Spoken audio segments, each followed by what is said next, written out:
बाजरे की एक वैरायटी के बारे में जिसका नाम PA9072 है, जिसको प्रो एग्रो 9072 के नाम से भी जाना जाता है, जो कि एक क्रिस्टल सीड्स कंपनी की ये वैरायटी है, जो कि एक हाइब्रिड वैरायटी है जिसको हम संकर किस्म भी बोलते हैं।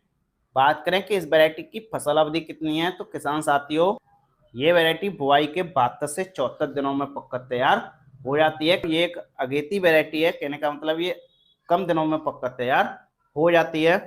इस वैरायटी के पौधे की एक औसतन ऊंचाई 7 से 8 फीट तक हो जाती है।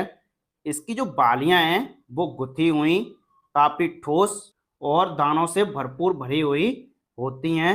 इसके जो दाने हैं वो मध्यम मोटे होते हैं, आकर्षक होते हैं, वजनदार भी होते हैं, और इनके दानों को यदि हम मंडियों में ले जाते हैं तो इसके अच्छे भाव भी हमको प्राप्त होते हैं। ये वैरायटी डाउनी मिल्ड्यू रोग के प्रतिरोधी किस्म है। ये वैरायटी ऐसी है कि ये कम पानी में या सूखे की स्थिति में भी अच्छी पैदावार दे जाती है, और इसकी यही एक मुख्य विशेषता है कि यदि आपके यहाँ पर कम पानी है, आपके यहाँ पर असिंचित क्षेत्र है, यदि बरसात भी कम होती है, मानसून यदि कम आते हैं, तब भी ये भरपूर उत्पादन दे सकती है।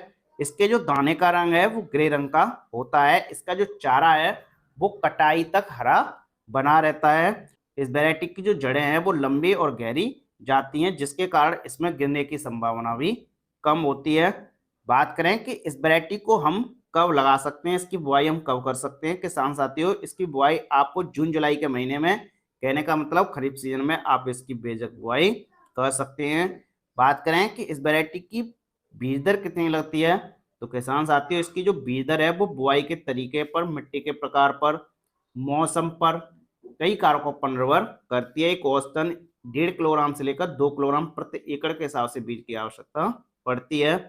बात करें कि इस वैरायटी को हम किन किन राज्यों में लगा सकते हैं, किसान साथियों वैसे आप इस वैरायटी को किसी भी क्षेत्र में, किसी भी राज्य में लगा सकते हैं, लेकिन ये वैरायटी उन क्षेत्रों के लिए बनाई गई है जहां पर मानसूनी बरसात कम होती है या जहां पर पानी की सुविधा कम है, असिंचित क्षेत्र हैं, उन क्षेत्रों के लिए ये वैरायटी बनाई गई है। जैसे कि राजस्थान के शुष्क क्षेत्र हैं, उत्तर प्रदेश के कुछ शुष्क क्षेत्र हैं, इन क्षेत्रों में आप इसकी बुआई कर सकते हैं। वैसे आप इसकी बुआई गुजरात, मध्य प्रदेश, इनके अलावा पंजाब, हरियाणा, इनके अलावा और भी अन्य राज्यों में इसकी सफलतापूर्वक खेती कर